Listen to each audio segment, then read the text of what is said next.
The aim of the One Nation One Port initiative is to standardize and streamline operations in major ports of India. Its main goal is to simplify the process in ports, reduce paperwork and increase coordination between different ports. The One Nation One Port initiative does not mean that there will be only one port in India. The main focus of this initiative is to bring uniformity in the operations of all major ports and provide an easy and faster process to the traders. This will increase the efficiency of all the ports and they will be able to work better. This initiative will help in improving the maritime transport sector and make India a strong economic hub. There are several reasons behind implementing the One Nation One Port initiative. Improving efficiency. Standardizing the processes of different ports will increase efficiency and save time. This will help traders to deliver their goods faster. Reducing paperwork. When there are same rules and procedures at all the ports, the paperwork will be reduced.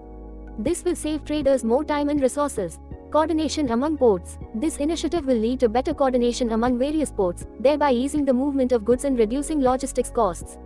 Economic growth. An organized and effective port system will boost trade, leading to economic growth and increased employment opportunities. Improved global competitiveness. Standardization will enhance the competitiveness of India's ports, thereby strengthening India's position in international trade.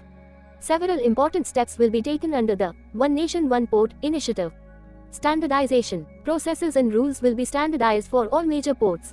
This will ensure that all ports function in the same manner. Digitization. Port processes will be automated through digitization, which will reduce paperwork and increase the speed of work.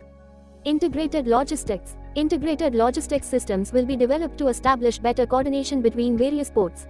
This will facilitate the movement of goods. Training and development. Training programs will be organized for port staff so that they can become aware of new processes and techniques.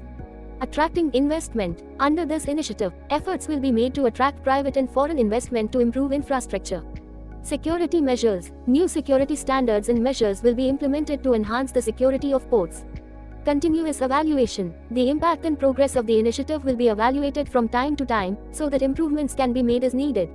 Through these steps, the One Nation One Port initiative will seek to make Indian ports more efficient, secure and competitive. If this video is useful for you, then please like, share and subscribe to the channel.